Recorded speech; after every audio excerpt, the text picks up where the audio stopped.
İş kostyum için değil mi? Hava böyle.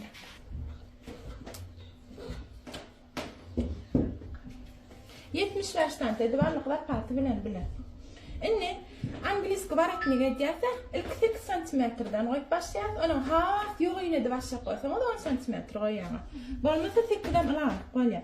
İnne gönü krom kol tarafı var, açık tarafımız ödümüzde etiyat, epleyat, 8 santiden hem ölçer çıkar şeydi.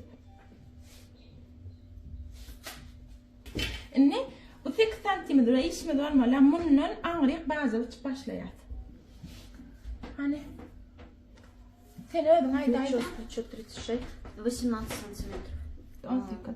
18 ölçüyem 3 santimetre zapat koşuyat.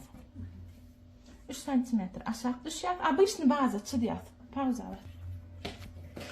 İnne oversize seçecek varsak mena gönü var. Şunu yemem şunu yalakma. Bulum ullu kan. Gön şundan şeylerce düşaymeli. Misalcı. Hazır oydu. 15 santimetrik. Ana. Tayin egnimiz var. Tayin'den ağrıyık 15 santimetre ölçüyat. Zapattan neler tayinimizden. Düşündün mü? Tayin'den 15 santimetre ölçüyat. İnne zapatımızı koyamazdan sonra aşağı egnimizde ön taraftan 3 santimetre düşüyatsa o bir sayı seçecek kolumuzda 5 santimetre düşüyat. Şu 3 tane şundan 5 düşüyat. Düşündün mü? Tayin'den 15 santimetre düşüyat. 15 santimetre düşen yerinden aşağı 5 santimetre düşüyat. Şey deyip çıkıyor. İnne bunam şey deyip ayla olur acaba divalyat. Ketenizde de ayla olur ağadı keten ağadıcık böyle ya gönlü kesmem seya şu tal şey deyip durmasın bir de egnimiz ayla var. Düşünün mü? İnne bundan aşağı men ödüm misal için giyingeyenler o başkanı. İnne şuna tut birmit. İnne şeyle giyingeyen şundan aşağı ödüm 30-28 daha alyan ha. Sana 25 yapmal ya. Даже şu 25 ulu ona da giyinmeyecek giydin aslında. 25 alalı ha. Berden dikine zapas, bundan dikine zapas koysak, dikin hakkı bilen 23 da geliyor. Sana şu Allah koyuyor.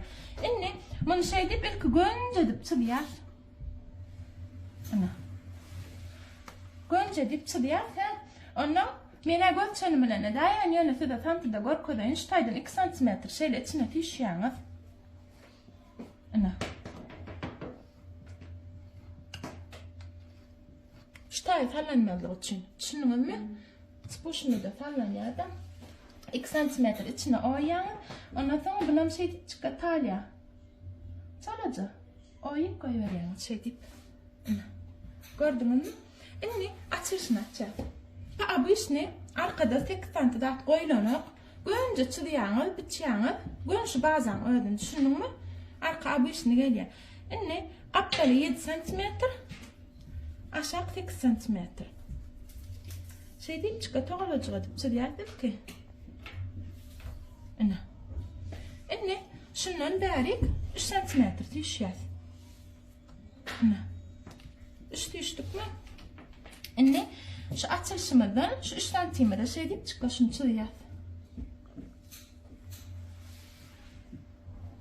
İnne bunu şey koyun çılayar. İngiliz varatnikte inne bundan yukarıraktan çıktığından mı bundan aşağırak çıktığından mı varatniğin açışına göre öz üstlerine de göre menüne gönlüğüne var ya. Ona vardır bu tayara bizim şeyle aptaçka var çoğurlayan yerimiz berdenen varatnik takılmalı varatniğin ayrıtın takılyanlar böyle sonra nedir bir çıkar koyuyor. Şunu şey deyip çıkar kesiyor. Ne ştay mı? Hava şuladır hava içine çoğurluyor onlar bundan beylerim arkası bilene varatnik ayrıtın takılyan şunu yaladı. Düşünün mü? İnne arkağa bit.